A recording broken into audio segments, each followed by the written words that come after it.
जैसा कि शान हिंद ने खुलासा कर दिया गठबंधन को लेकर, लेकिन असल ज़िम्मेदार जैसे एक तरफ यूनुस ईसा खानवादा, एक तरफ निहाली खानवादा, निहाली लीडरान, एक तरफ एजाज़ बेग और भी कुछ लोग थे, लेकिन मुफ्ती मोहम्मद इस्माइल कासमी के साथ जितने भी पार्टियों के लोग और तंजीमों के लोग गठबंधन में जुड़े हुए थे, इसमें असल ज़िम्मेदार का नाम अगर शान हिंद बताएं तो बहुत बेहतर होगा, क्योंकि गठबंधन को लेकर बहुत ज़्यादा चर्चा है शहर मालेगांव में, जो असम्बली इलेक्शन के टाइम बहुत ज़्यादा मौजूद बहस होगा। जानते हैं शान हिंद से।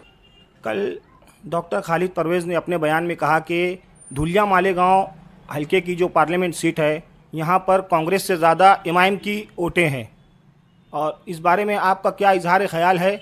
और समाजवादी पार्टी के कैंडिडेट को लेकर क्या कोई आपका पेशन गोई है, कोई नाम आपके जहन में हो तो आप?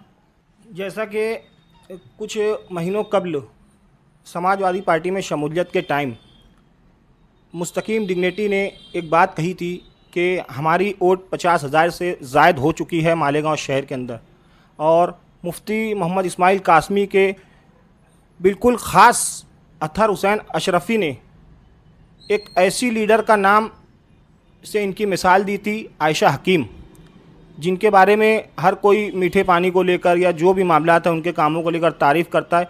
अतहर हुसैन अशरफ़ी ने यह बात कही थी कि मुझे शान हिंद के अंदर आयशा हकीम नज़र आती है, और शान हिंद असम्बली के लिए नाम पेश किया जा रहा है शहर मालेगांव के लिए समाजवादी पार्टी से। इस बारे में असम्बली इलेक्शन जो आने वाले कुछ महीनों में होगा, इसमें इनका क्या कहना है और क्या मालूमात आपको देना चाहेंगी, स्क्रीन पर जानते हैं शान हिंद से। 1992 में जब बाबरी मस्जिद की शहादत हुई, उसके बाद ये जो अवैसी साहब है, उनके वालिद साहब वगैरह, मैं एक प्रोग्राम में भी मेरे वालिद के साथ गई थी बरसी पे बाबरी मस्जिद की हैदराबाद। उस वक्त भी जो अवैसी साहब के वालिद से उनसे मुलाकात हुई थी। तो कपड़ों की दुनिया का पुराना नाम रूप संगम, खास ईद के जश्न के लिए आपके लिए रूप संगम लेडीज, जेंट्स, बच्चों के लिए कपड़ों का भरपूर खजाना लेकर फिर आपकी खिदमत में मुनासिब दाम, बेहतरीन क्वालिटी के साथ। जेंट्स के लिए रेमन, ओसियम, सियाराम, मयूर, अरविंद, इसी के साथ gents readymade shirt, T shirts, jeans. खास लेडीज के लिए cotton suit, cotton handwork suit, Pakistani suit, gharara, pant style, इसी के साथ कई किस्म के बेहतरीन लेडीज ड्रेस और रंग बिरंगी डिजाइन वाली साड़ियाँ। बच्चों के लिए खास coat pant, jacket, T shirt, shirt, jeans. बच्चियों के लिए फ्रॉक, वेस्टर्न, प्लाजो, गरारा। हमारा पता याद रखिए, किला पुलिस स्टेशन के बिल्कुल सामने, गोल बाजार, मालेगांव। एक बार जरूर तशरीफ लाइए। आप देख रहे हैं वाहिद दुलार न्यूज़। मैं हूं अहमद हबीब दुलार। आज हमारे साथ तशरीफ़ फरमा है महाराष्ट्र के टॉप लीडरान में से एक साथी निहाल अहमद की दुख्तर शान हिंद, सदर समाजवादी पार्टी शहर मालेगांव। कुछ सवालात के सिलसिले शुरू करते हैं, गुफ्तगू की शुरुआत करते हैं इनसे मालेगांव शहर के सियासी हालात पर। अभी मालेगांव शहर में पार्लियामेंट चुनाव को लेकर बहुत ज़्यादा ही चाय गोइयाँ शुरू है हर जगह। जानते हैं शान हिंद से पहला सवाल, पार्लियामेंट चुनाव को लेकर धुलिया मालेगांव के ताल्लुक़ से इनका क्या कहना है और शहरियान के लिए क्या जानकारी है और क्या फ़ैसला है सदर समाजवादी पार्टी शहर मालेगांव का? पार्लियामेंट का इलेक्शन जो है वो हिंदुस्तान की जमहूरियत का सबसे बड़ा जमहूरी हक निभाने का एक ज़रिया है, जहां पूरा हिंदुस्तान एक साथ अपनी राय रखता है। 2014 से जो हिंदुस्तान के हालात बने हैं, जिसमें धीरे धीरे हिंदुस्तान की जमहूरियत को बहुत बड़ा ख़तरा लाहक हो गया है। कहीं ना कहीं हमको हमारे दस्तूर को बचाने के लिए इस इलेक्शन में ऐसे फैसले करने पड़ेंगे जिससे हम जमहूरियत को बचा पाएँ, क्योंकि कोई भी मुल्क को अगर तरक्की की तरफ ले जाना है तो उसका सेकुलरिज़म ज़िंदा रहना बहुत ज़रूरी है। लेकिन हिंदुस्तान के हालात ऐसे हो गए हैं कि जहाँ पर सिर्फ़ एक जमात की तारीफ़ के लिए दूसरी जमात को दबाने की कोशिश की जाती है, वोट की पॉलिसी वोट हासिल करने के लिए। इसलिए सेकुलर लोग और जो हिंदुस्तान की अक़लियत है उनको बाशऊर तरीके से मुत्तहिद होकर इलेक्शन में हिस्सा लेना पड़ेगा, और ऐसे शरपसंदों को जो हिंदुस्तान की मईशत, हिंदुस्तान के सेकुलरिज़म, हिंदुस्तान के दस्तूर को ख़त्म करने की कोशिश कर रहे हैं, उनको ये इलेक्शन में कुचलना होगा। कल डॉक्टर खालिद परवेज़ ने अपने बयान में कहा कि धुलिया मालेगांव हलके की जो पार्लियामेंट सीट है, यहाँ पर कांग्रेस से ज़्यादा इमाम की वोटें हैं, और इस बारे में आपका क्या इजहार ख़याल है? और समाजवादी पार्टी के कैंडिडेट को लेकर क्या कोई आपका पेशन गोई है, कोई नाम आपके जहन में हो तो आप? देखिए, ये जो इलेक्शन है पार्लियामेंट का 2024 का, ये इलेक्शन कुछ ओहदा पा लेने वाला या सत्ता पाने वाला इलेक्शन नहीं है। ये इलेक्शन है डिफेंस वाला। डिफेंस करना हमारी जो अक़लियत की सिक्योरिटी चाहिए, हमारे दस्तूर की बहाली चाहिए, जिस तरह बाबा साहब अम्बेडकर ने ये दस्तूर बनाया, और हिंदुस्तान के मुसलमान जिन्होंने पाकिस्तान को एक शरई जमहूरियत छोड़ के हिंदुस्तान की सेकुलर जमहूरियत को बाबा साहब अम्बेडकर को पसंद किया, और बड़ी तादाद जो जितनी आबादी पाकिस्तान गई उससे कई ज़्यादा आबादी हिंदुस्तान में दस्तूर को देख कर रुकी है। आज वो अगर ख़तरे में है तो सेकुलर वोटों को न सिर्फ मुसलमान ही दस्तूर बचाना चाहता है, ऐसा नहीं है। हर ज़िम्मेदार हिंदुस्तानी जो सेकुलर है, जो हिंदुस्तान की तरक्की चाहता है, तो वो कहीं ना कहीं ये चाहता है कि दस्तूर को ख़तरा नहीं होना चाहिए।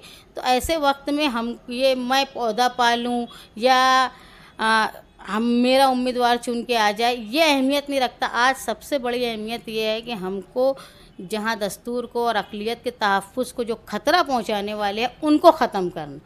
जब कांग्रेस को ये सीट तय हुई तो अबू आसिम आज़मी साहब ने मालेगांव धुले की सीट मांगी, लेकिन वो बज़िद नहीं रहे। उनको शायद इसलिए बज़िद नहीं रहे कि अगर कांग्रेस अच्छा उम्मीदवार देगी तो सब उनका काम करेंगे, लेकिन अभी तक ना अच्छा उम्मीदवार का नाम सुनाई दिया गया, ना ऐलान हो। इसलिए मैं ये बोल रही हूँ कि बेहतर ये है कि यहाँ पे अगर 5.5-6 लाख वोट जो है वो अक़लियत की है तो वो समाजवादी पर यकीन करेगी।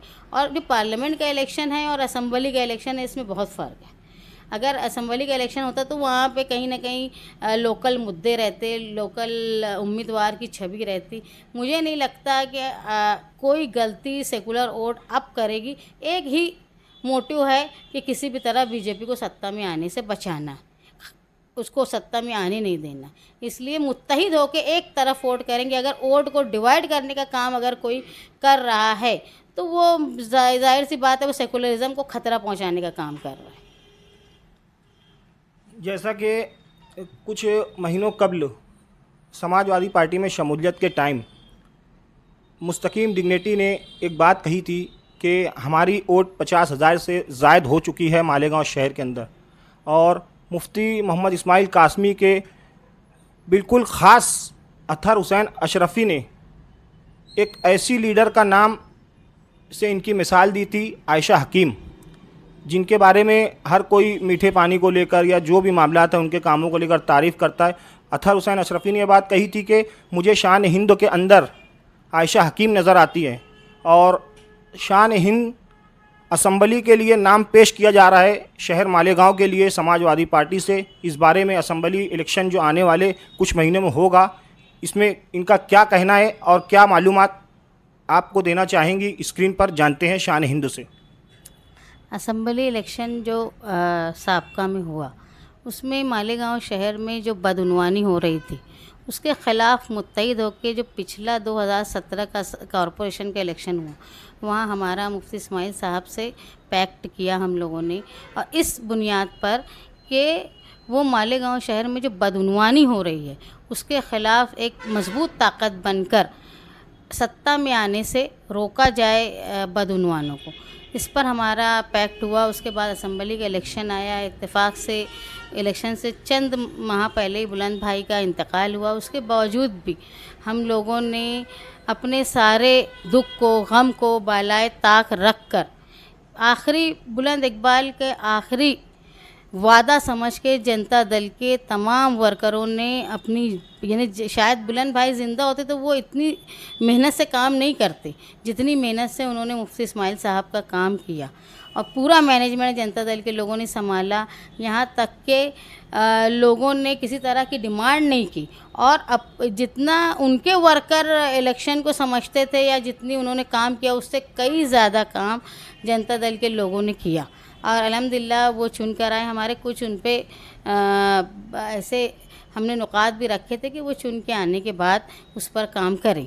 लेकिन हमारी जो 2017 से लड़ाई थी, उस वक्त की जो कांग्रेस पार्टी के अहदेदार थे, मेयर थे, उनसे कि मालेगांव शहर में हम लोग शुरू से बोलते आ रहे हैं कि भाई फ़िरका परस्ती ने अपना रुख मोड़ दिया है, बदल दिया है। पहले फ़िरका परस्ती जब होती थी तो फसाद होते थे, दंगे होते थे, लड़ाई झगड़ा, आगजनी होती थी। लेकिन अब ऐसा होता है कि मुसलमानों को कमज़ोर करने के लिए हमारे यहाँ डेवलपमेंट को रोक दिया गया है। और हम लोग इस बात पर निहाल साहब के आखिरी अय्याम से लड़ रहे हैं। बुलंद भाई ने भी बदउनवानी के ख़िलाफ़ मुसलसल कोशिश की। यहाँ तक कि हम लोगों ने ये जो फ्लाईओवर बन रहा है उसके ख़िलाफ़ भी बोला कि वहाँ पे फ्लाईओवर की नहीं, वहाँ स्काई वॉक की ज़रूरत है। और आज पूरा शहर देख रहा है कि वहाँ क्या ज़रूरत थी। और बहुत सारे मुद्दों पर हम लोग जो है वो लड़ते रहे। और हमारा यही कहना था कि भाई हम बदउनवानी होने नहीं देंगे।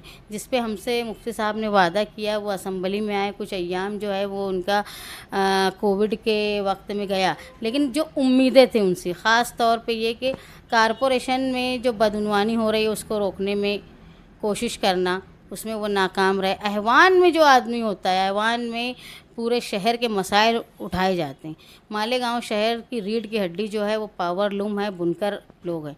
लेकिन हम लोगों ने देखा कि वो कभी भी उन्होंने बुनकरों के ख़िलाफ़ जो पॉलिसी बन रही है उसके बारे में उन्होंने कुछ नहीं कहा। खुशनसीबी की बात ये थी कि रईस शेख भिवंडी से चुन के आए समाजवादी के। और कुछ जब प्रताप उगाड़े साहब उनके साथ, हमारे साथ जब समाजवादी में शमूलियत इख्तियार की तो उन्होंने उनको बताया। और उन्होंने अपनी महारत से एक पॉलिसी बनाने की कमेटी भी बनाई। 12 नवंबर का मामला मालेगांव शहर में हुआ, जहां बेगुनाह 60 से ज़ायद नौजवान जेल में रहे। उसके बाद पिछले रमज़ान में यहाँ यात्रा निकली, लोगों की दुकानों पर पथराव मुसलमानों के हुआ।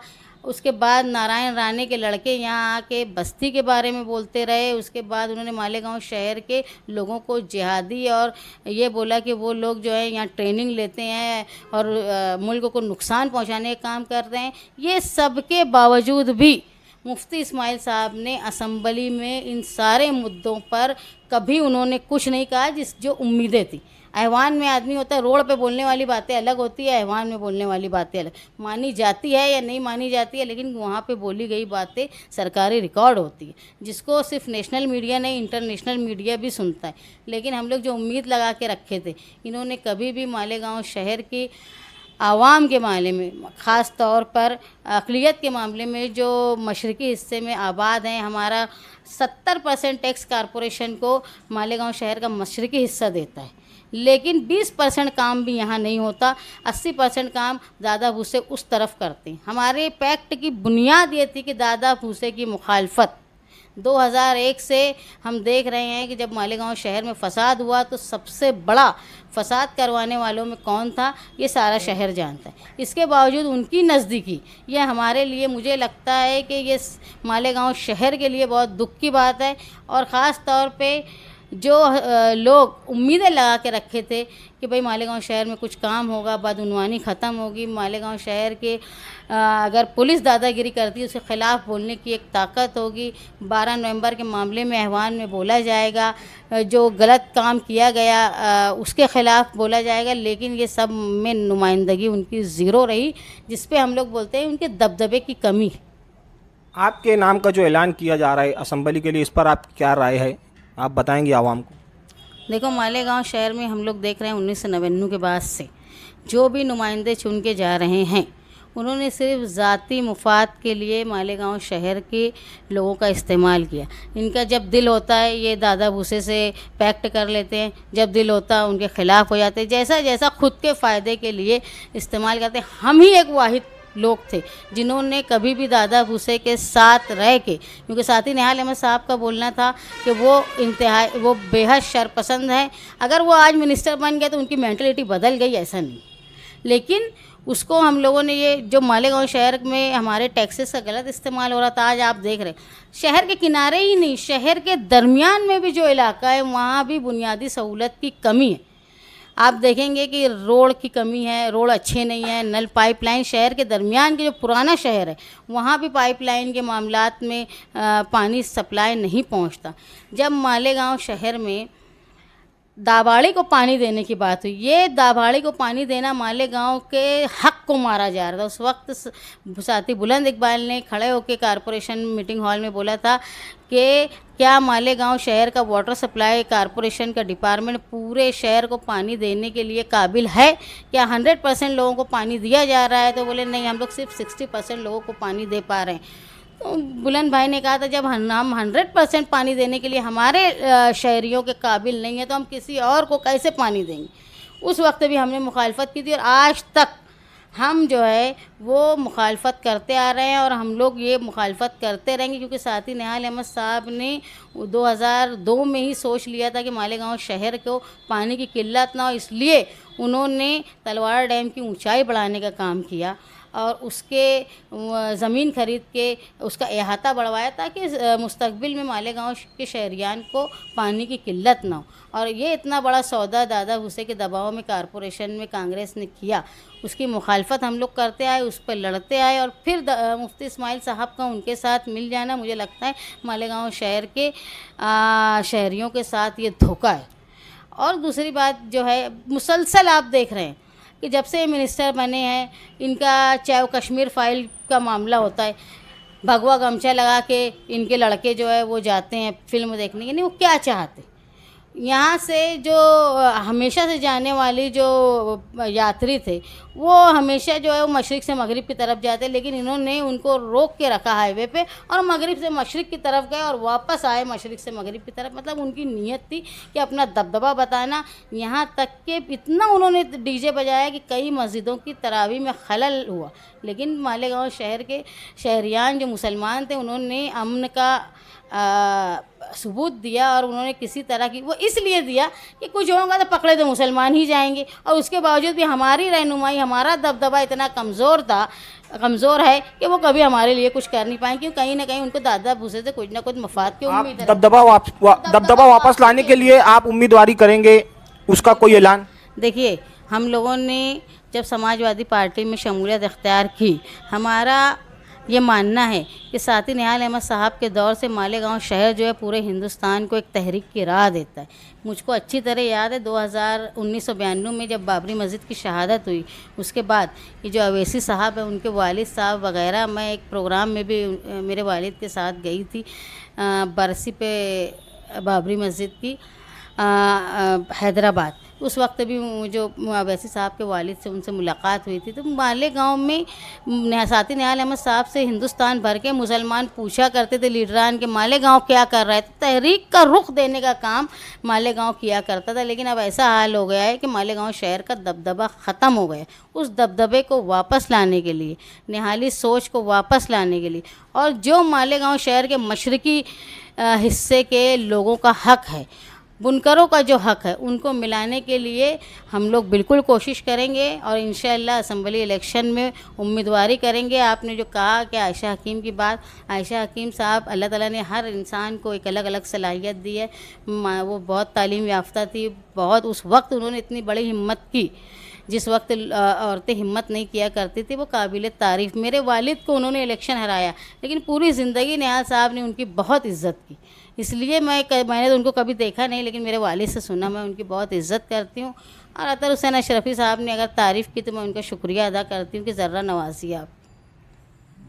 शान हिंद से आखिरी सवाल, जैसा कि इन्होंने अपनी उम्मीदवारी को लेकर बात वाज़ेह कर दी, लेकिन जो इनका गठबंधन था बहुत भाईचारा लग रहा था हर किसी का, तो ये गठबंधन कमज़ोर कहाँ से पड़ा और कौन टूटने का जिम्मेदार बना, क्या शान हिंद निहाली अंदाज में बता सकती हैं? आखिरी सवाल जानते हैं। सियासी गठबंधन जो होता है वो कोई रिश्तेदारी नहीं होती। सियासी गठबंधन दो नज़रियात आइडियोलॉजी का मिलाप होता है, और वो मिलाप की वजह ये होती है कि तीसरी ऐसी ताकत जिनको हम पसंद नहीं करते, जो हमारे आवाम के लिए मुज़िर है, उसको इक़्तिदार में नहीं आने देंगे। इस बदउनवानी को ख़त्म करने के लिए मालेगांव शहर के मशरक़ी हिस्से में डेवलपमेंट हो, इसके नाम से हमारा गठबंधन हुआ था। और हमने ये बात, बुनियादी बात जो थी वो बदउनवानी को ख़त्म करना, सारा शहर जानता है बदउनवानी को ख़त्म करना ये हमारा बुनियादी मकसद था। लेकिन जैसे जैसे वक्त बीतता गया आप देखेंगे कि बदउनवानी को ख़त्म करने की बजाय कहीं ना कहीं बदउनवानी में नाम आने लगा ऐसे लोगों का जिनका हमने साथ दिया था। उसके बाद हमने जब देखा कि 12 नवंबर का मामला हुआ, उसके बाद जब कोविड का मामला हुआ, एक एमपी जो मालेगांव की कॉन्स्टिट्यूंसी से एमपी है वो मालेगांव के ख़िलाफ़ बोलता है, लेकिन कोई जवाब नहीं देते मालेगांव के नुमाइंदे जिनका हमने काम किया था। तो हमको खुद भी शर्मिंदगी महसूस हुई। जो बेगुनाह लोग 11-11 महीने घर पे जेल में रहे, उनके घर वालों का क्या हाल था वो मैं जानती हूँ, क्योंकि मेरे शौहर भी जेल में थे और वो तो 3 महीने में छूट गए। लोगों का ये गुमान था कि सब छूट जाएंगे, मुस्तकीम डिग्निटी नहीं छूटेंगे, लेकिन जब वो अल्लाह जिसको रखे उसको कौन चखे। लोग अपनी ज़ाती मजलिसों में बोला करते थे ये सब छूट जाएंगे, मुस्तकीम नहीं छूटेगा। खुदाई दावा करने वाले जो हैं उनको खाक अल्लाह ने चटा दिया, और मुस्तकीम डिग्निटी शायद इसीलिए सबसे पहले अल्लाह ताला ने उनको रिहाई दी कि वो जेल से आने के बाद उन्होंने जितने लोग जेल में थे, एक एक आदमी जब तक अपने घर नहीं आ गया वो अपने घर पर आराम से बैठे नहीं, उन्होंने अपनी रिहाई इंजॉय नहीं की। उन्होंने यहाँ की कोर्ट से हाई कोर्ट तक कोशिश की। वहाँ हमने रहनुमाई देखी, पुलिस के किसी तरह का मालेगांव शहर के नुमाइंदे ने किसी तरह की सख्ती की बात नहीं की।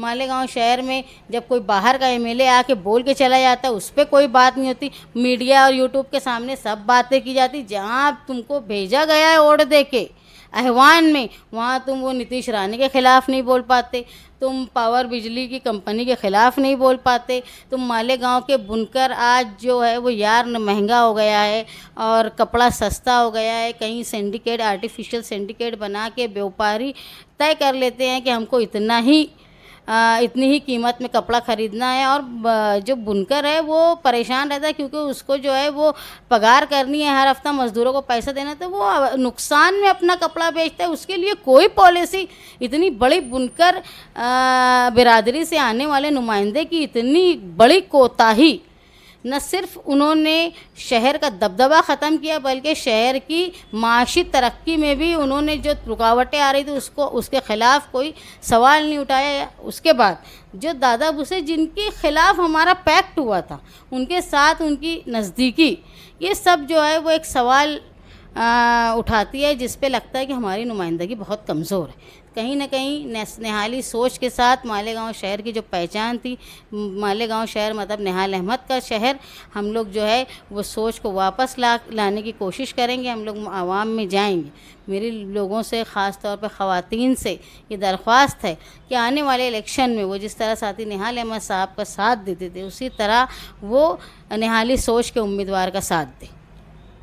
जैसा कि शान हिंद ने खुलासा कर दिया गठबंधन को लेकर, लेकिन असल ज़िम्मेदार जैसे एक तरफ यूनुस ईसा खानवादा, एक तरफ निहाली खानवादा, निहाली लीडरान, एक तरफ एजाज़ बेग और भी कुछ लोग थे, लेकिन मुफ्ती मोहम्मद इस्माइल कासमी के साथ जितने भी पार्टियों के लोग और तंजीमों के लोग गठबंधन में जुड़े हुए थे, इसमें असल ज़िम्मेदार का नाम अगर शान हिंद बताएं तो बहुत बेहतर होगा, क्योंकि गठबंधन को लेकर बहुत ज़्यादा चर्चा है शहर मालेगांव में, जो असम्बली इलेक्शन के टाइम बहुत ज़्यादा मौजूए बहस होगा।